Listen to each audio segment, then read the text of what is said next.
Hey guys, welcome to Unique Cinema Talkies. Here comes the non-spoiler review of Hitri. Plot లోకి వెళ్ళిపోతే different places లో same pattern లో murders జరుగుతుంటాయి. ఆ కేసుని మన హీరో నాని గారు చెప్తారు. ఈ కేసుని హీరో ఎలా సాల్వ్ చేశాడో దీని వెనుకున్నది ఎవరు అనేది ఈ సినిమా స్టోరీ. ఈ సినిమా ప్లస్ పాయింట్స్ విషయానికి వస్తే ఫస్ట్ హాఫ్ లో ఫ్లాష్ బ్యాక్ లో వచ్చే కాశ్మీర్ ఎపిసోడ్స్ చాలా బాగుంటాయి. ఆ ఎపిసోడ్ లో నాని గారి పర్ఫార్మెన్స్ కూడా చాలా బాగుంటుంది. ఇదే ఫ్లో లో సినిమా అంతా ఉంటే చాలా బాగుండేది అనిపించింది. హీరోయిన్ శ్రీనిధి శెట్టి కూడా మంచి క్యారెక్టర్ పడింది. క్యామియోస్ అండ్ సర్ప్రైజెస్ బాగా వర్కౌట్ అయ్యాయి. ఇంకా ఈ సినిమా మైనస్ పాయింట్స్ విషయానికి వస్తే సినిమా మొదలు పెట్టిన దగ్గర నుండి హైప్ ఇస్తూ వచ్చిన వైలెన్సే ఈ సినిమాకి first minus point. Second half మొత్తంలో వైలెన్స్ చూపించాలనే తాపత్రయం తప్ప ఒక మంచి సినిమా చూపిద్దాం అనే తాపత్రయం అక్కడ కనిపించలేదు డైరెక్టర్ లో. హిట్ లాంటి సక్సెస్ఫుల్ ఫ్రాంచైజీలో నాని గారు లాంటి క్రేజీ హీరోతో సినిమా చేస్తున్నప్పుడు ఇంత సిల్లీ కాన్ఫ్లిక్ట్ అనిపించింది సెకండ్ హాఫ్ చూస్తే.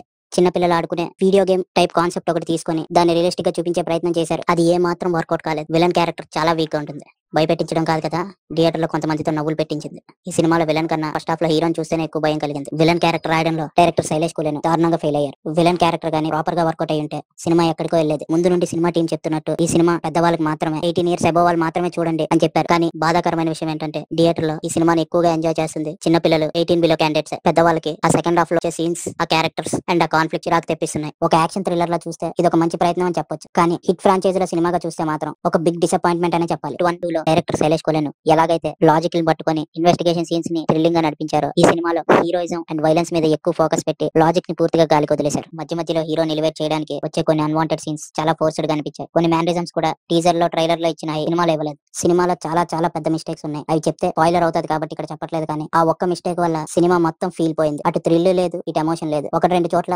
యాక్షన్ సీక్వెన్స్ హై ఇచ్చాయి. నాని గారు ఈ సినిమా నిలబడడానికి ఎంతో కష్టపడి ప్రయత్నం చేశారు. కొంతవరకు సక్సెస్ అయ్యారు. క్లైమాక్స్ లో వచ్చే హిట్ 4 లీడ్ ఏమాత్రం ఎక్సైటింగ్ గా లేదు. ఇది ఒక ఇన్వెస్టిగేషన్ థ్రిల్లర్ అనడం కన్నా ఒక యాక్షన్ థ్రిల్లర్ అనడం బెటర్. మిక్కీ జే మేయర్ గారి బ్యాక్గ్రౌండ్ స్కోర్ అక్కడక్కడ ఆకట్టుకుంది. నాని గారి ఫ్యాన్స్ కి, యాక్షన్ సినిమా లవర్స్ కి ఈ సినిమా కొంతవరకు పర్లేదు అనిపిస్తుంది. మిగిలిన వాళ్ళకి అంతగా కనెక్ట్ కాదు. ఈ సినిమాలో వచ్చే కొన్ని చిన్న చిన్న ట్విస్టులు బాగున్నాయి. హీరో క్యారెక్టరైజేషన్ కొన్ని పాయింట్స్ చాలా బాగున్నాయి. కానీ ఈ హిట్ ఫ్రాంచైజ్ కి, ఈ జెనరీకి సరిగ్గా అతకలేనట్టు అనిపించింది. కొన్ని చోట్ల సినిమాటిక్ లిబర్టీ చాలా ఎక్కువగా తీసుకున్నారు అనిపించింది. జనరల్ గా కమర్షియల్ సినిమాల్లో సినిమాటిక్ లిబర్టీ తీసుకుంటే కొంతవరకు పర్లేదు అనుకోవచ్చు. కానీ ఇలాంటి ఇన్వెస్టిగేషన్ థ్రిల్లర్ లో హీరోయిజం కోసం, ఎలివేషన్ కోసం అన్ని సార్లు సినిమాటిక్ లిబర్టీ తీసుకోవడం అనేది డిసప్పాయింట్మెంట్ ఇచ్చింది. ఈ హిట్ 3 సినిమాకి యూనిక్ సినిమా టాకీస్ ఇచ్చే rating 2.75 out of 5. For more filmy related content do subscribe to unique cinema talkies.